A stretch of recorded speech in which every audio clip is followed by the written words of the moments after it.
Whoa. I'm running short of words right now, but I cannot afford this because I have to speak. Thank you so much for all the love, for all the warmth.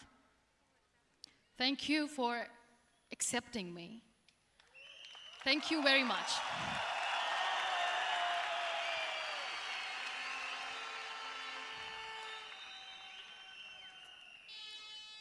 Well, I always start my talk with a disclaimer. And that disclaimer is that I've never claimed to be a motivational speaker. Yes, I do speak, but I feel more like a storyteller because wherever I go, I share a story with everyone. Well, it is a story of a woman whose perfectly imperfect life made her who and what she is today. It's the story of a woman who, in pursuit of her dreams and aspirations, made other people realize that if you think that your life is hard and you're giving up on that because you think your life is unfair, think again. Because when you think that way, you are being unfair to your own self. It's the story of a woman who made people realize that sometimes problems are not too big. We are too small because we cannot handle them.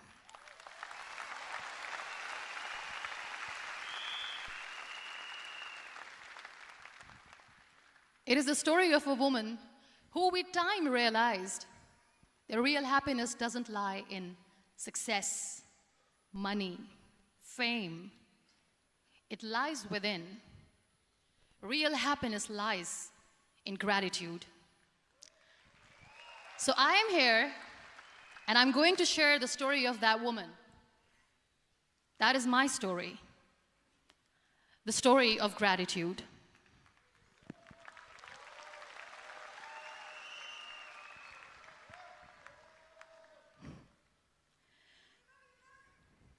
I love you too. I love you all. I believe in the power of words. Many people speak before they think. But I know the value of words. The words can make you, break you, they can heal your soul, they can damage you forever. So I always try to use the positive words in my life wherever I go.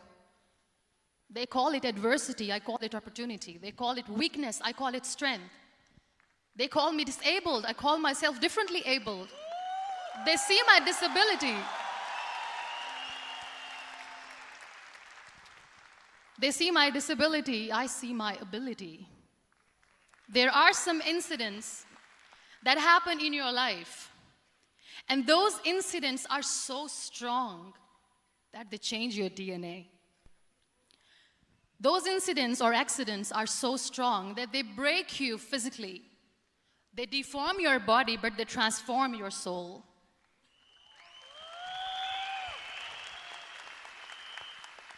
Those incidents break you, deform you, but they mold you into the best version of you.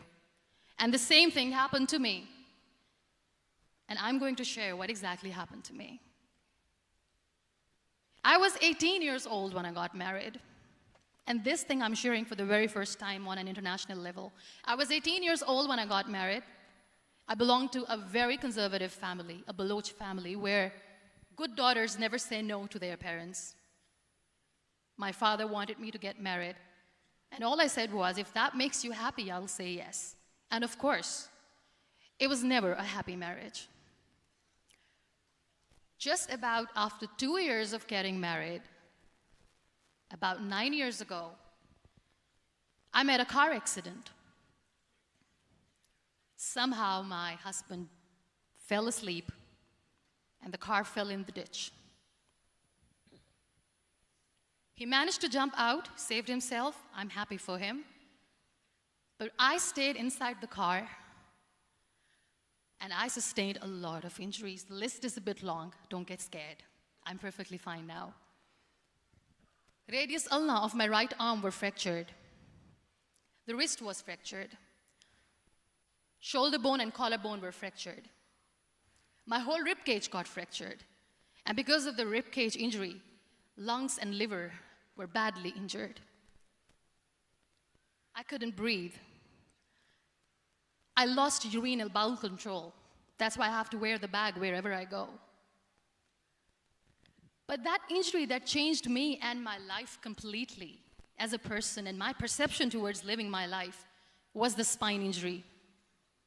3 vertebrae of my backbone were completely crushed, and I got paralyzed for the rest of my life.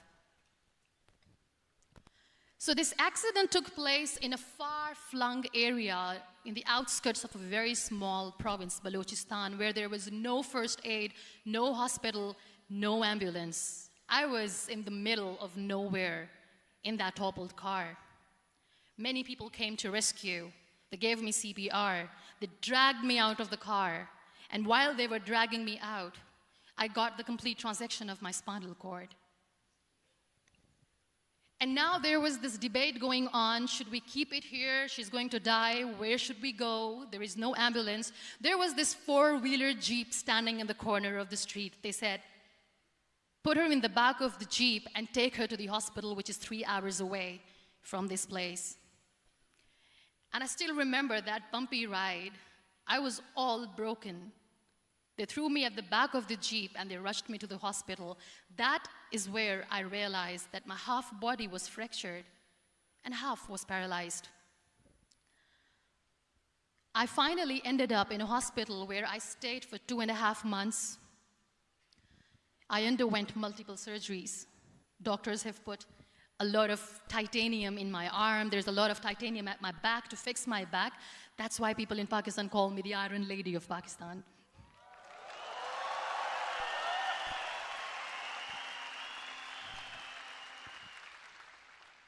Sometimes I wonder how easy it is for me to describe all this all over again. And somebody has rightly said that when you share your story and it doesn't make you cry, that means you have healed.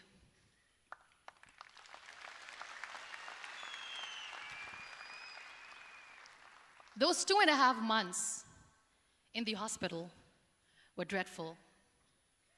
I will not make up stories just to inspire you. I was at the verge of despair. One day, doctor came to me and he said, well, I heard that you wanted to be an artist, but you ended up being a housewife. I have a bad news for you.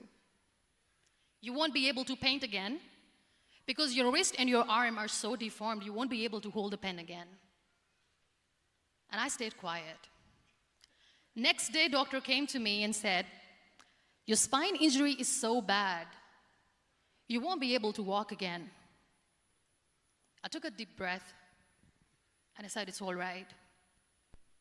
The very next day, doctor came to me and said, because of your spine injury and the fixation that you have in your back, you won't be able to give birth to a child again. That day, I was devastated. I still remember, I asked my mother, why me? And that is where I started to question my existence. Why am I even alive? What's the point of living? I cannot walk, I cannot paint, fine. I cannot be a mother. And we have this thing in our heads, being women, that we are incomplete without having children. I am going to be an incomplete woman for the rest of my life. What's the point? People are scared. They think I will get divorced. What is going to happen to me? Why me? Why am I alive? We all try to chase this tunnel. We all do this because we see light in the end of the tunnel, which keeps us going. My dear friends, in my situation, there was a tunnel that I had to roll on, but there was no light. And that is where I realized that the words have the power to heal the soul. My mother said to me, this too shall pass. God has a greater plan for you. I don't know what it is, but He surely has.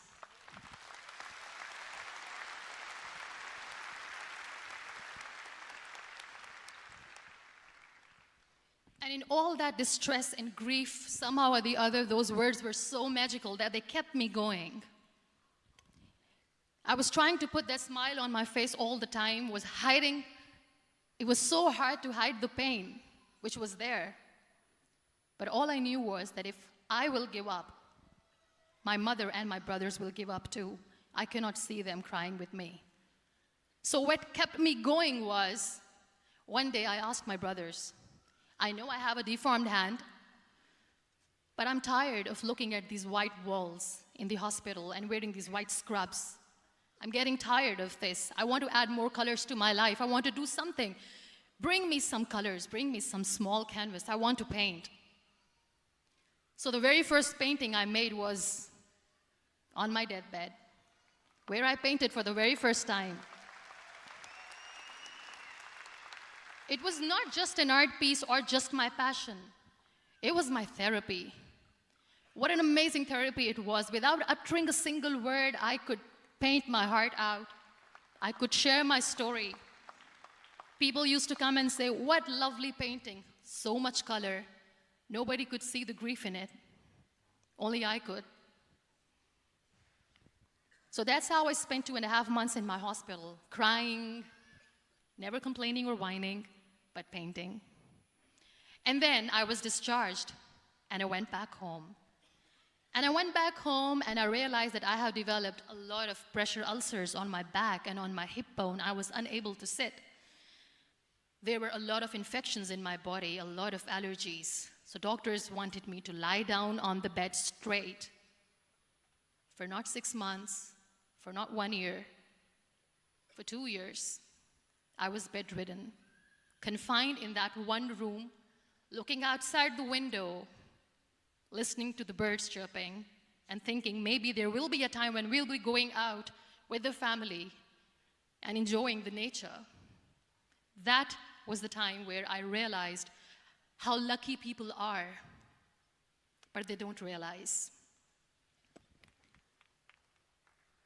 That is the time where I realized that the day I'm going to sit, I'm going to share this pain with everyone to make them realize how blessed they are, and they don't even consider them lucky. There are always turning points in your life.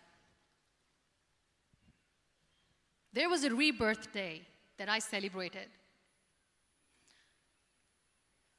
After 2 years and 2.5 months, when I was able to sit on a wheelchair, that was the day when I had the rebirth.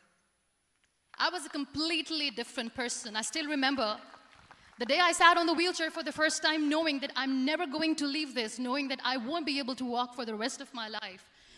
I saw myself in the mirror, and I talked to myself. And I still remember what I said. I cannot wait for a miracle to come and make me walk. I cannot sit in the corner of the room crying, cribbing, and begging for mercy because nobody has time. So I have to accept myself the way I am. The sooner, the better.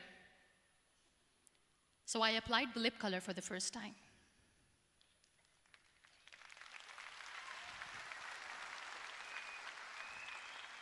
And I erased it.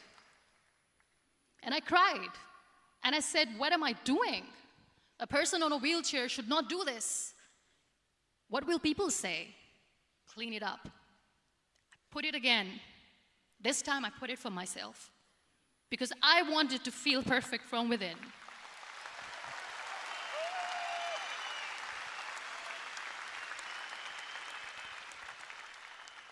And that day I decided that I'm going to live life for myself. I am not going to be that perfect person for someone. I am just going to take this moment and I will make it perfect for myself. And you know how it all began? That day I decided that I'm going to fight my fears. We all have fears. Fear of unknown, fear of known, fear of losing people, fear of losing health, money. We want to excel in career, we want to become famous, we want to get money. We are scared all the time. So I wrote down one by one all those fears, and I decided that I'm going to overcome these fears one at a time. You know what was my biggest fear? Divorce. I couldn't stand this word. I was trying to cling on to this person who didn't want me anymore, but I said no. I have to make it work. But the day I decided that this is nothing but my fear, I liberated myself by setting him free. And I made myself emotionally so strong that the day I got the news that he's getting married, I sent him a text that I'm so happy for you and I wish you all the best. And he knows that I pray for him today.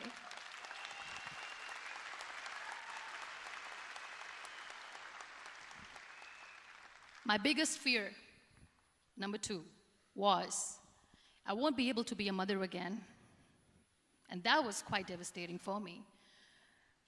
But then I realized there are so many children in the world, all they want is acceptance. So there is no point of crying, just go and adopt one.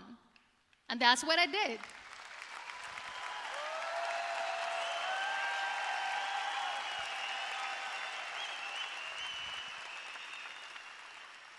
I gave my name in different organizations, different orphanages. I didn't mention that I'm on a wheelchair, dying to have a child. So I just told them that this is Muniba Mazari and she wants to adopt a boy or girl, whatsoever, but I want to adopt a kid.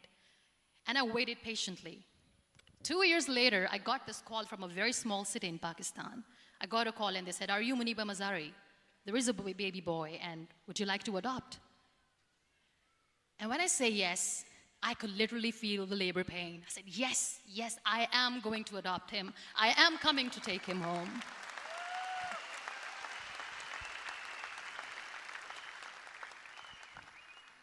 And when I reached there, the man was sitting and he was looking at me from head to toe. And in back of my head, I kept thinking that, oh my God, he is going to say she's on the wheelchair, she doesn't deserve it. How is she going to take care of him? And I looked at him and I said, do not judge me because I'm on the wheelchair. But you know what he said? He said, I know you will be the best mother of this child. You both are lucky to have each other.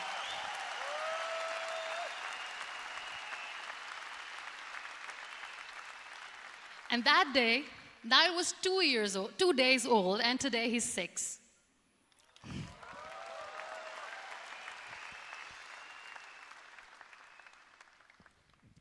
You'll be surprised to know another bigger fear that I had in me.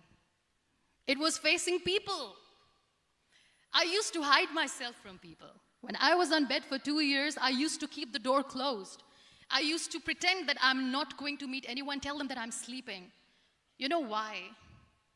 Because I couldn't stand that sympathy that they had for me. They used to treat me like a patient. When I used to smile, they used to look at me and say that, "You're smiling, are you okay?" I was tired of this question being asked, "Are you sick?" Well, a lady yesterday at the airport asked me, "Are you sick?" And I said, well, besides the spinal cord injury, I'm fine, I guess.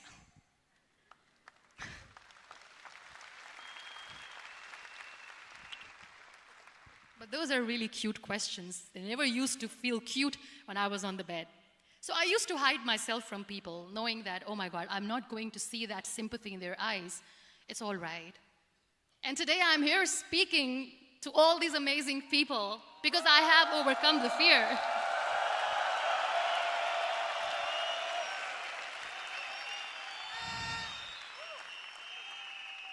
You know, when you end up being on the wheelchair, what's the most painful thing? That's another fear that people on the wheelchair or the people who are differently abled have in their hearts, but they never share. I'll share that with you. The lack of acceptance. People think that they will not be accepted by the people because we, in the world of perfect people, are imperfects. So I decided that instead of starting an NGO for disability awareness, which I know will not help anyone, I started to appear more in public. I started to paint. I always wanted to. I have done a lot of exhibitions. I'm Pakistan's first wheelchair-bound artist. I have done a lot of modeling campaigns, different campaigns for brands like Tony and Guy.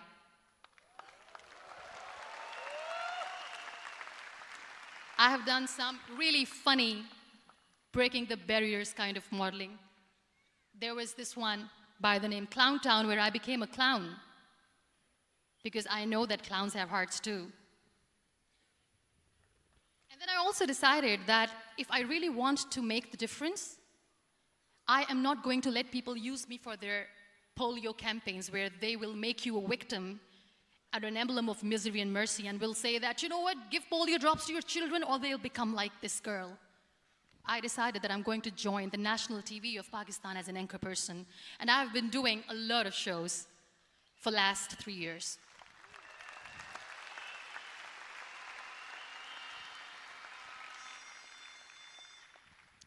So when you accept yourself the way you are, the world recognizes you. It all starts from within. Thank you. I became the National Goodwill Ambassador for UN Women Pakistan, and now I speak for the rights of women, children. We talk about inclusion, diversity, gender equality, which is a must. I was featured in BBC 100 Women for 2015. I'm one of the Forbes 30 under 30 for 2016. And it all didn't happen alone. You all are thriving in your careers. You have bigger dreams and aspirations in life.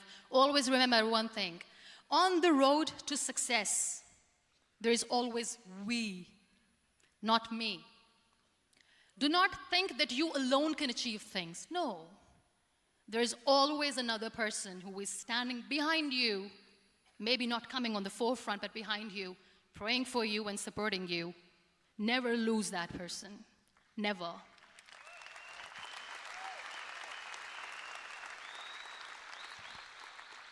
No matter how much I say that I couldn't find a hero, so I became one, I still want to recognize those 3 people in my life who literally changed my life completely, and I get inspiration from them every single day.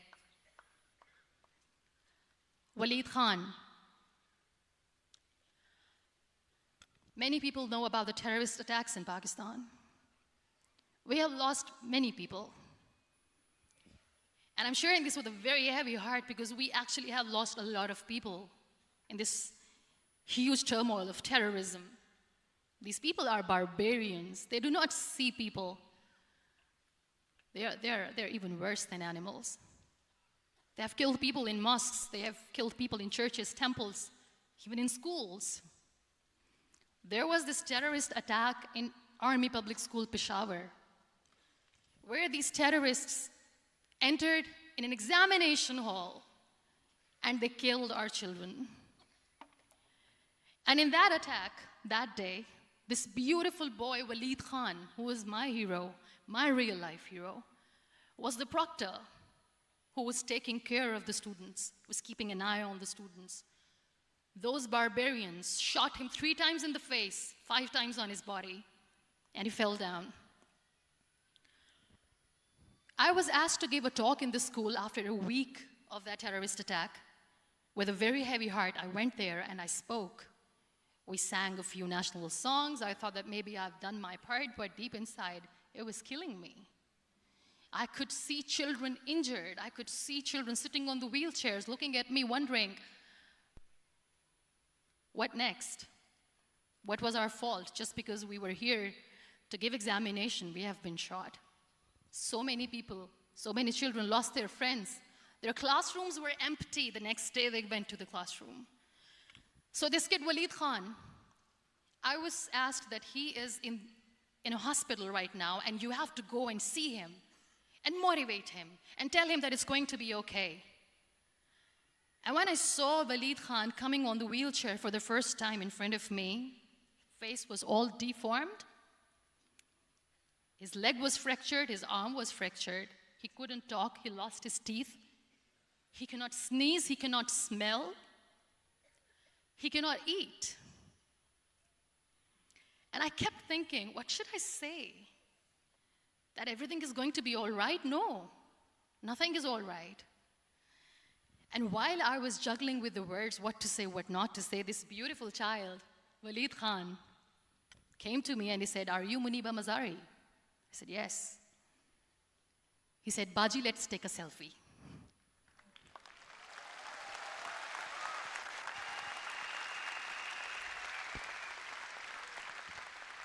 And with that beautiful, toothless smile of Waleed Khan, we took that beautiful selfie that I still have with me.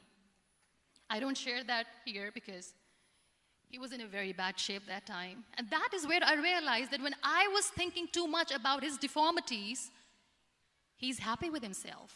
He doesn't even care. Because today he goes in the same school, and when somebody asks him that what happened to your face, why so many scars, you know what he says? "These scars are my medals and I wear them with pride."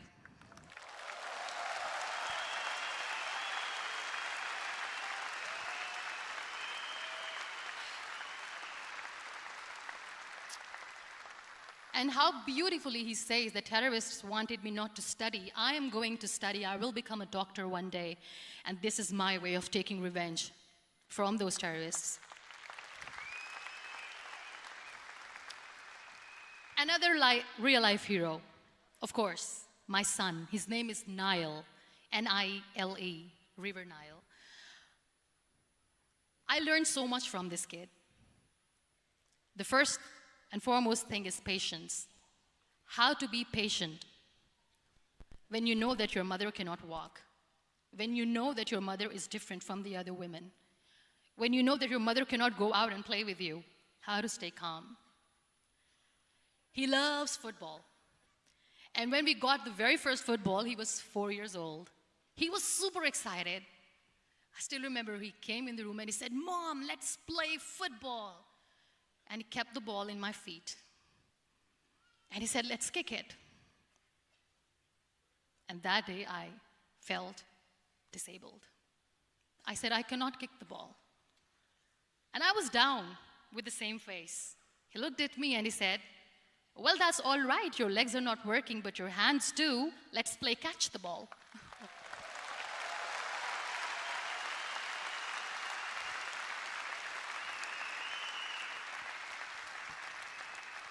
You know what? That day he made me realize that when you think your glass is half empty, come on, your glass is half full. It's all in here and here. Last but not least, the woman who made me realize that heroes have no gender. The woman who believed in me even when I was completely at the verge of despair, where everybody left, she was there. And every time I looked at her, without saying anything, she used to look at me and said, "This too shall pass. God has a bigger plan. And one day you will say that, oh my God, that is why God has chosen me." She never cried in front of me. She has always said that there will be haters, there will be naysayers, there will be disbelievers, and then there will be you proving them wrong. My mother.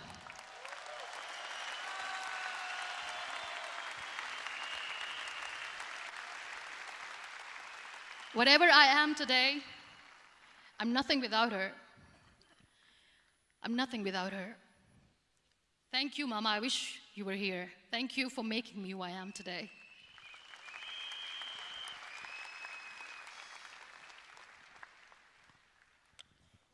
You know what? We human beings have a problem. Out of many problems, there is one more, and this is self-created one. We always expect ease from life. We have this amazing fantasy about life. This is how things should work. This is my plan. It should go as per my plan. If that doesn't happen, we give up. So my dear friends, let me tell you one thing. I never wanted to be on the wheelchair. Never thought of being on the wheelchair. I was always aspiring to do bigger things, but had no idea that for that I have to pay the price to be where I am today. It's a very heavy price. This life is a test and a trial, and tests are trials are never supposed to be easy. So when you're expecting ease from life, and life gives you lemons, then you make the lemonade, and then do not blame life for that, because you were expecting ease from a trial.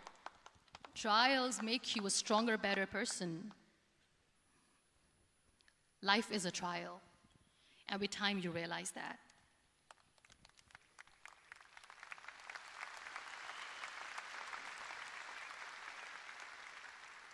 It is okay to be scared.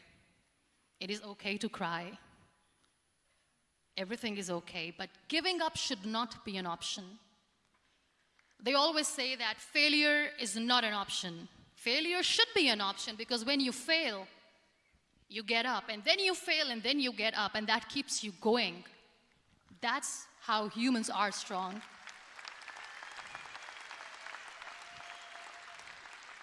Failure is an option, should be an option, but giving up is not. Never. We have this thing in minds. We call it perfection. We want everything perfect. We want ourselves to be perfect. There is this image in our head about everything. Perfect life, perfect relationships, perfect career, perfect amount of money that we need to earn no matter what. Nothing is perfect in this world. We all are perfectly imperfect, and that is perfectly all right. That's all right. We were sent here not to become the perfect people. Those people who tell you how to look perfect, even those people are imperfect. Trying to fight this fear of looking imperfect. I used to be perfect. I still remember. I got this compliment years ago when I used to walk. Oh my God, look at you. You're fair, you're tall, you're perfect. Look at me now. You're still perfect. Only the perfect eyes can see that. Only the perfect eyes will see that. Only the perfect eyes will see that. So yes, in all those imperfections, you have to listen to your heart. You don't have to look good for people. You don't have to be perfect just because other people want you to be perfect. If your soul is perfect from within, that's all right. This is all what you want. This is all what you need to be. Our society has made very weird kind of norms to look perfect and great. For men, it's different. For women, it's different. We think too much about what people say. We listen to ourselves too little. You know what makes you perfect? When you make someone smile. You know what makes you perfect? When you try to do something good for the people around you. You know what makes you perfect? When you feel someone's pain. And how beautiful pain is that it connects you with people. No other medium can connect you with others but pain. That's why I always say that I'm in pain, and that's a blessing in disguise for me. Today, just because I'm in pain and I'm on the wheelchair, I work for children. Being the head of CSR for a company, we conduct medical camps in far-flung areas of Pakistan where so many kids die because they don't have medical facilities. And I personally believe just because they cannot afford to live doesn't mean we'll let them die. So we give them money, we give them medical treatment, we try to heal their wounds, physical and emotional. And I also work for the beautiful people, we call them third gender, the transgender community of Pakistan. You know what connects me with them? All my imperfections. When I go and I hug them, they never judge me. And this very good friend of mine, her name is Bijli. Bijli means electricity. She calls herself electricity. And I said, are you electricity? She says, no, I'm lightning. I'm as strong as lightning. Because we have very bad power outage, so she doesn't want me to call her electricity. So she says, I am very strong. I'm thunder, I'm lightning. She came to me, and the first time I hugged her, she said, you are just like me. And I said, yes, I am like you. Because to people, we are so imperfect. So how beautiful these imperfections are, that because of these imperfections, you can connect with people. Then why are we all running after being perfect? What's the point?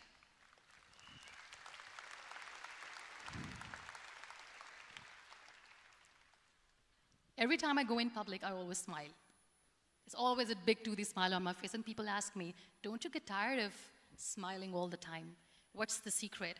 I always say one thing, that I have stopped worrying about the things that I have lost, the people that I have lost.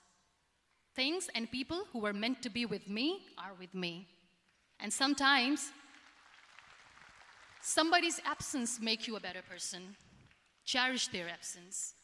It's always a blessing in disguise. I always say that people are so lucky they don't even realize. You must be thinking, okay, you're lucky in what sense? Well, the breath that you just took was a blessing. Embrace it.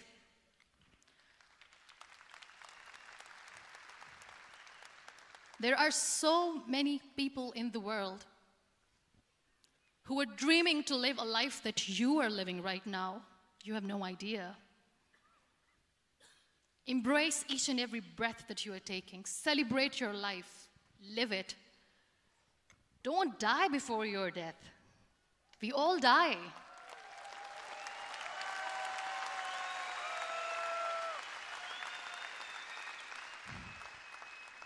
We live this one routine of a day for 75 years and we call it life.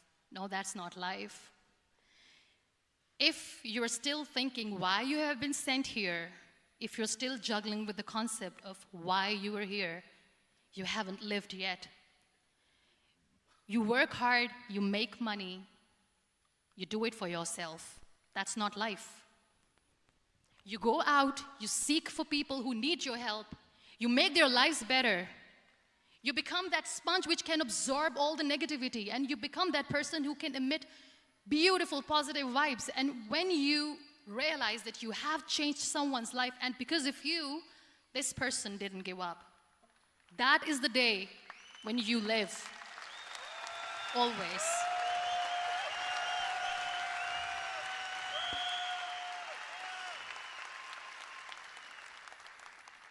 We were talking about gratitude, why I smile all the time. I cry all night when nobody sees me, because I'm a human and I have to keep the balance.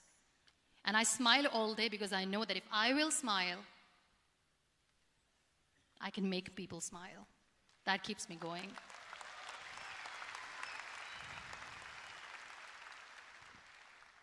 Be grateful for what you have, and you will always, always end up having more. But if you'll cry and if you'll crib for the little things that you don't have or the things that you have lost, you will never ever have enough. Sometimes we are too busy thinking about the things that we don't have that we forget to cherish the blessings that we have. I'm not saying that I'm not healthy and that makes me unlucky, but yes, it is hard. It is hard when I say that I cannot walk. It is hard to say when I wear this bag. It hurts. But I have to keep going, because never giving up is the way to live, always.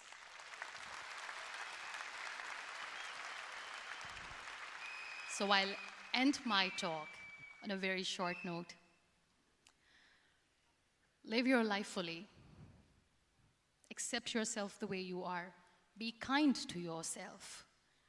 Be kind to yourself. I'll repeat, be kind to yourself, and only then you can be kind to others. Love yourself and spread that love. Life will be hard. There will be turmoils, there will be trials, but that will only make you stronger. Never give up. The real happiness doesn't lie in money or success or fame. I have this all, I never wanted this. Real happiness lies in gratitude. So be grateful, be alive, and live every moment. Thank you so much, everyone. Thank you. We Malaysia. Muniba Mazari.